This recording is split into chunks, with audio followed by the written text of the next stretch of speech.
I started in the banking industry first and then moved into the insurance industry and then I moved into the brokerage industry. And I found that that was very, very rewarding. Started off at a bank as a teller, and I worked my way up into the mortgage company. And then of course I moved myself into insurance and also being a stockbroker and a financial planner. After that, when I was working on my Certified Financial Planning Certificate, which is commonly known as the CFP, I was told by several professors, you should become a college professor. So after that, I decided to go ahead and teach part-time in 2008. And for the next couple of years, I really fell in love with teaching. And then after that, I decided to go and retire from financial planning in 2011 and have been pursuing my full-time job as a professor. And here I am in Collin County, working at Collin College as a discipline lead and professor of the Banking and Financial Services program here at the Spring Creek campus.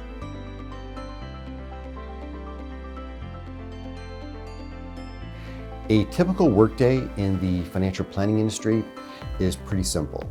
The stock market opens up at 9:30 a.m. in New York, which would be 8:30 here in Collin County or Dallas. And then of course on the West Coast, when I lived in California, that was 6:30 in the morning. So I would work basically from 6 o'clock in the morning till about 3 o'clock, 4 o'clock, 5 o'clock in the afternoon. You spend usually the morning hours talking to clients, selling them bonds, selling them financial products. Then of course in the afternoon after the market closes, you spend your afternoon recruiting new clients. So that would basically be what that's basically what I did.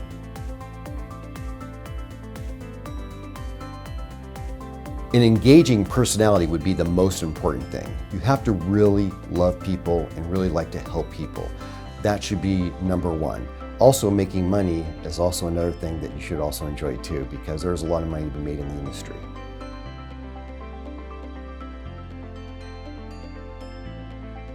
Well, generally speaking, in the banking and financial service industry, a degree would be preferred. However, though, there are many insurance companies and even banks that will hire you at the ground floor and allow you to earn and learn as you go through the process of learning more and more about the industry. So you can actually start off either at 100% commissions and make no money, and then hopefully if you make sales, you'll make money. Or of course, the other option too is that you can go and work for a bank and then start off like I did and then work your way up in the bank. During that time period, I actually would go to work at a bank on Mondays, Wednesdays, Fridays, and Saturdays, and then I spend my whole day on Tuesdays and Thursdays in school. So you do have the opportunity to actually do both at the same time, which is one of the nice things about our program at Collin College, is that we do allow students to actually work full-time and come to school full-time.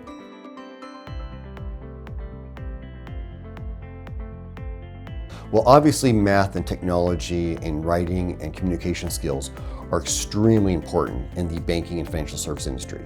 You need to be able to read portfolios, you need to be able to analyze financial statements, you need to be able to look up companies, you need to understand how money managers will fit with your clients. You need to have a great understanding of how to communicate that information to your client base. Science and foreign language, generally speaking, are not going to be that important. The only time you're going to use science is if you have a science background, maybe you're speaking with a client that has a science background, and that's helpful. Foreign language, you're rarely going to use foreign language in this industry. Maybe once in a while, if you happen to have a very common language to somebody, that would be very helpful. But generally speaking, those two skills are not going to be as necessary as really as understanding money and understanding math.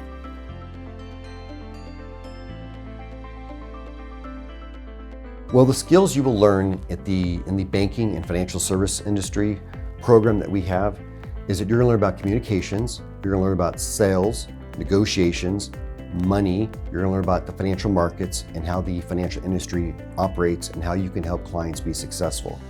By learning those skills, you can use those skills in any other industry. For example, the real estate industry is a really great industry that you can actually transition from banking and financial services.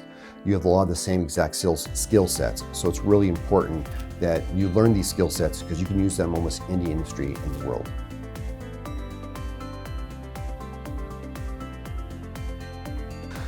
Fortunately, there are many advancements. When you start off in the sales side, you might find yourself after 5, 10, 15, 20 years, you might burn out on sales. and if that happens, that's okay. There are plenty administrative and management jobs available to you out there. At the very beginning, you might take a pay cut initially, but over time, you should be able to earn pretty close to what you're making, and if not even more money, by transitioning. So there are many different opportunities for advancement if you decide to go ahead and move into management or into the administrative side of the banking industry or the financial services industry.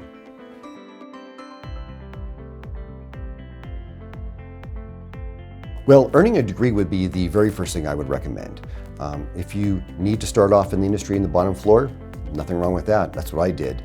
And then you can go to school at the same time, but earning a degree will probably be one of the most important things.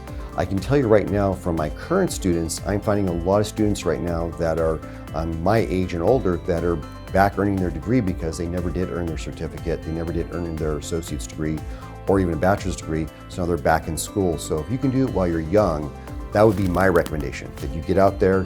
If you need to work, that's fine, but we have online classes, we have on-campus classes, so there's really night classes, so there's really no reason why you can't work and earn your degree at the same time. You're also going to find too that when you are in the financial industry, there are certain securities licenses that you will want to earn that'll help you sell different products. For example, you don't really need your bachelor's degree to take the Series 6 exam. But if you want to take the Series 7 exam because you want to sell bonds, and you want to get the 65 so you can sell managed money, then you're going to need a broker to sponsor you. And generally speaking, most brokers are going to want you to have your bachelor's degree. So you do really want to earn your education. So my first recommendation would be is that you get an education while you're working, or you do the education first if you're able to do that.